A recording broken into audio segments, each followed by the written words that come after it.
Hey guys, welcome to this Sonic Academy tutorial on mixdown and mastering a track using stem files from scratch with me, Ian Bland. I've been a dance music producer for 26 years. You may know me as Dream Frequency, Dancing Divas and currently Blandy, and I do this day in, day out. So, as you can see, I've imported all the stems from a track that I actually made myself under the name Maverick, and I've kindly had permission to include the New York rap a cappella samples I used in this tutorial for reference from Monster Squad and Loop Masters. And it's a bit of a bass house kind of track, really driving. And what I've done is I've raw bounced the stems from Ableton. I've left some delays and effects on that were inherent to make that particular track sound the best. So if you are a mixer or masterer, that's one thing that I would say. When you get people to bounce the stems, tell them to take any limiters off the masters, etc. And if there's any special effects that they have that make the track, tell them to leave that on as well. So as you can see, I've imported all the stems on the right-hand side in the Logic audio file pool. And the first thing that I do on any mixdown is to organise. And the first job with that, for me, is to colour all the parts. It's a very visual reference that I've always adopted throughout my producing career. And it just instantly tells you what's what. So I'm going to pick out all the drum tracks and colour them red.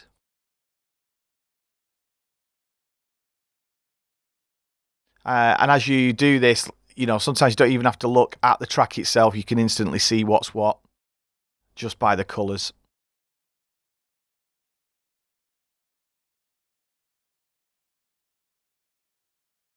And it's amazing, once I do this, I just get a better visual representation. I think that's a bass, so I'm going to colour them in blue. And shades of blue. And in this tutorial, what I'm going to be showing you is two versions of each particular module. One where I will be using my favourite high-end plugins, and another version where we'll be using the stock plugins from Logic, but the same principles will apply to Ableton or Cubase or any other DAW. I think that's an effect, so I'm going to colour that in the effect colour that I use, and so is that. And that, and finally, I always do my vocals in a bright pink colour. That's a bass, so let's give that a colour. So straight away now, I can instantly see what's what, even just by looking at it with the colours that I always use. So I'm just going to play the track. It might be pretty loud. I have selected all the audio tracks and I've just turned them all down to give them some headroom, and also on the stereo output I have give it some gain. I tend to do this a lot on Logic. It doesn't have the best headroom output in my opinion, rather than, you know, I like to leave the fader sort of midway.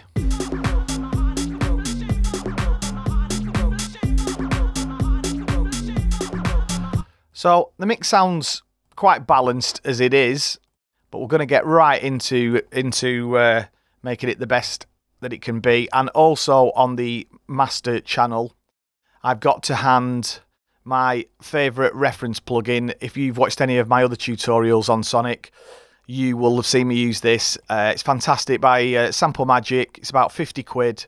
One of the best plugins you can buy, and it works on the theory that you load the track that you want to mix against in slot B. So any of these tracks, you just basically just click on, load a sound. You could load several mixes up, put them all in. I mean, obviously I recommend you mix off one particular track and stick to that, otherwise your mixes will be all over the shop. But so I've actually loaded the original Back to the Flow track that I did. So I've got a mix reference. So if I just go to that, I'm just going to turn it down because it's been mastered. All I wanna do. So if I start from the beginning, party all night, party all night. I've not even started mixing the track yet, but you get the gist. I can swap from A to B, and I can get the volumes relatively the same.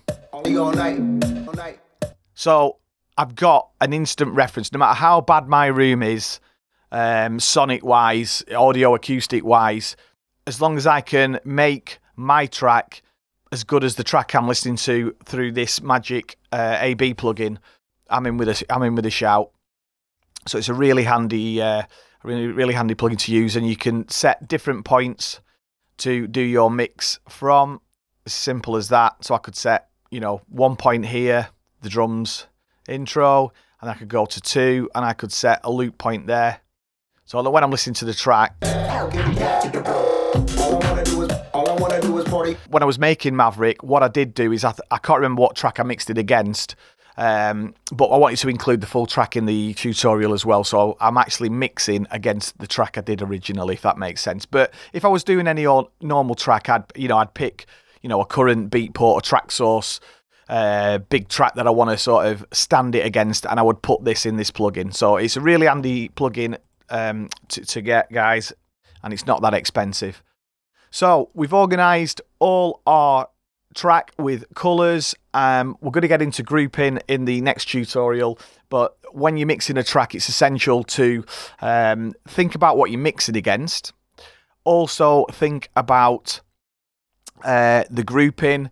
If you're mixing a track for somebody else, get them to send a reference track that they want the track to sound like, and also their own reference track before you mix and master it. So in the next 2 modules, we will get into the process of grouping the drums, mixing and balancing compression and effects with the high-end plugins, and also an alternative with the Logic stock plugins. Thanks everybody for watching, commenting, and indeed liking. We really do appreciate all the support we get here on our Sonic Academy YouTube channel. So if you found this video super useful, please, we'd love you to hit the subscribe button. We update the YouTube channel every week with new content. And if you want to watch some more relevant content, just click on the videos beside me.